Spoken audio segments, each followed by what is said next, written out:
A low salary does not usually feel like the beginning of wealth. It feels like a limitation. After rent, food, transportation, bills, and small emergencies, there may be almost nothing left. And when income is limited, the natural response is to believe that wealth must wait until earnings increase. But merchants in Edo period Japan understood a more uncomfortable truth. A larger income does not automatically create wealth. It only creates a larger flow of money. Whether that flow becomes security, investment, or waste depends on the habits built before the income arrives. Some merchant families began with modest shops, narrow margins, and uncertain trade.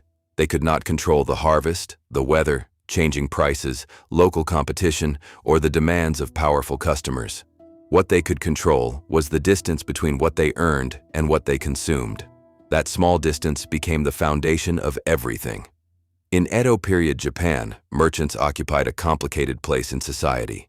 They could become economically successful, yet public displays of wealth were often restricted or socially discouraged.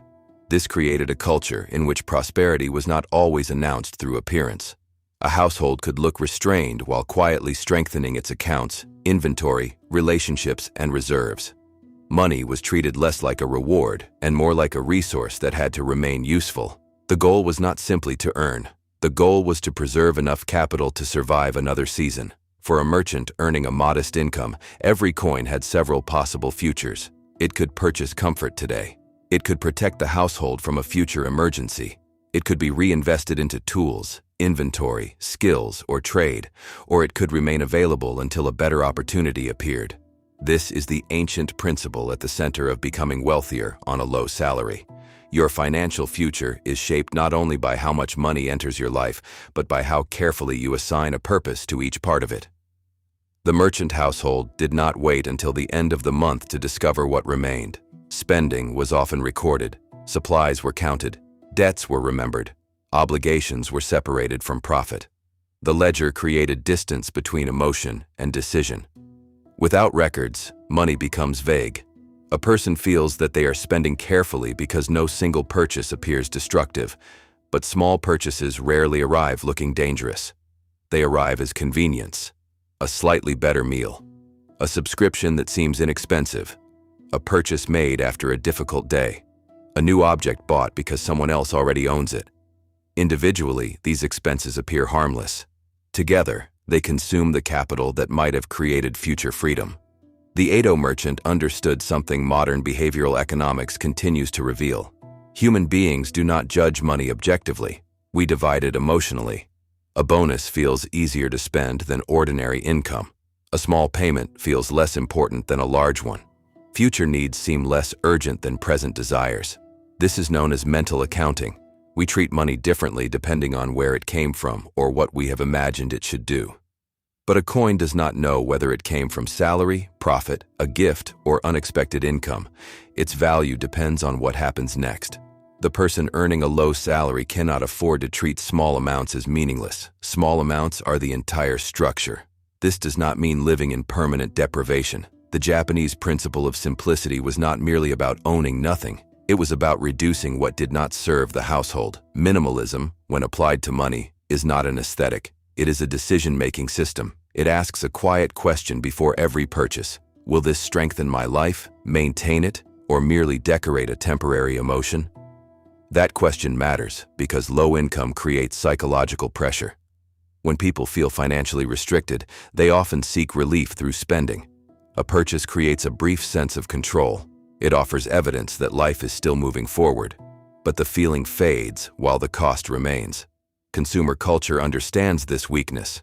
It does not simply sell objects, it sells identity, status, relief, belonging, and the promise of becoming a different person. The disciplined merchant tried to separate appearance from usefulness. A beautiful shop with weak accounts was fragile. A modest shop with reserves, loyal customers, and controlled expenses was strong. This difference was often invisible until difficult times arrived. When prices rose, trade slowed, or an emergency appeared, the household with no margin was forced into debt or desperate decisions.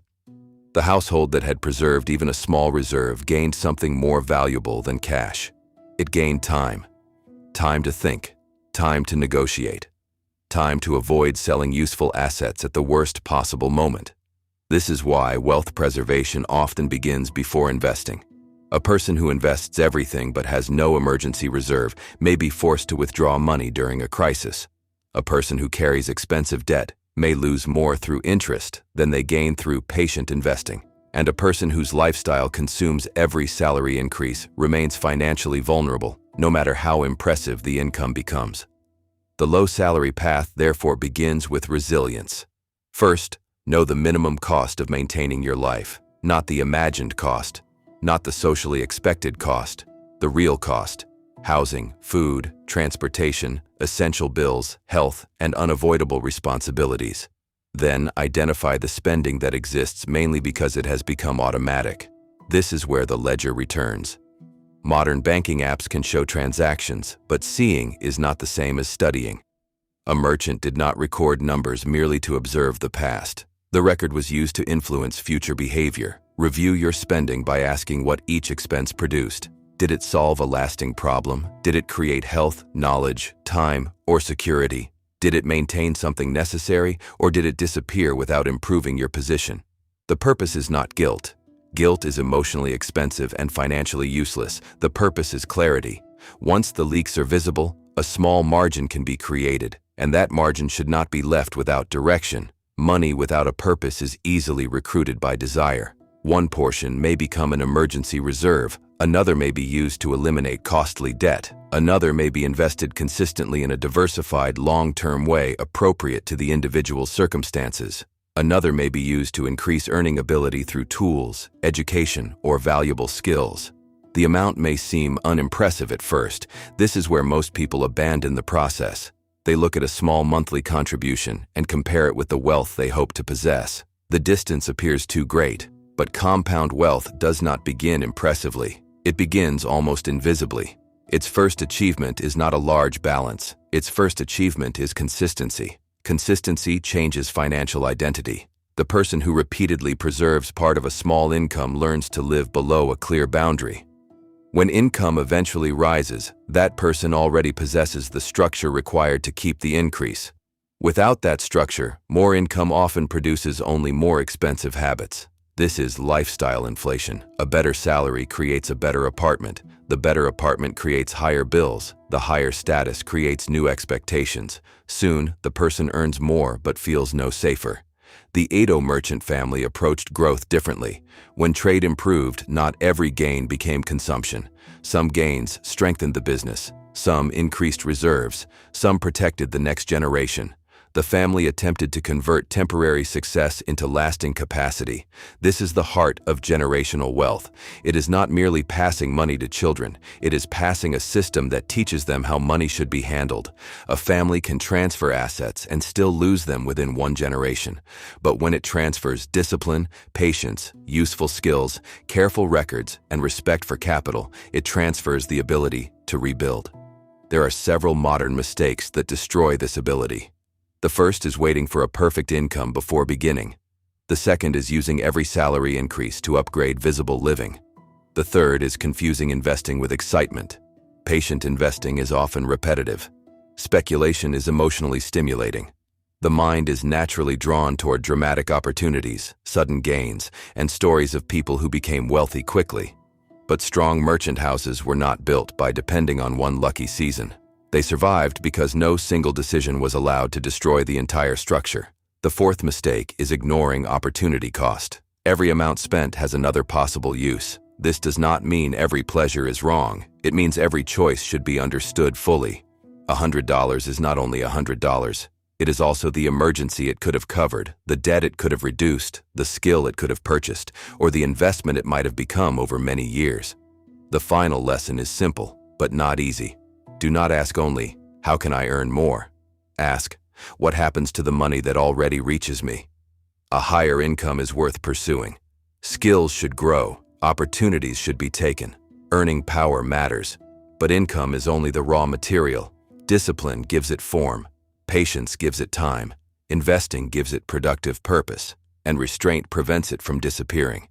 The Japanese art of becoming richer on a low salary is not a promise that everyone can overcome every economic difficulty through discipline alone. Some incomes are genuinely insufficient. Some costs cannot be reduced. Some people carry responsibilities that leave almost no room. But even under limitation, the principle remains valuable. Protect the margin when it exists. Increase it when possible. Use it deliberately.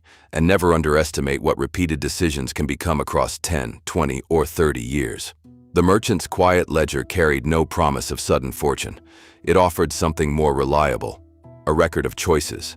And over time, those choices revealed the difference between someone who merely received money and someone who slowly learned how to keep, protect, and multiply its usefulness. Wealth often begins long before it becomes visible. It begins the moment money stops controlling your decisions and becomes a tool directed by them.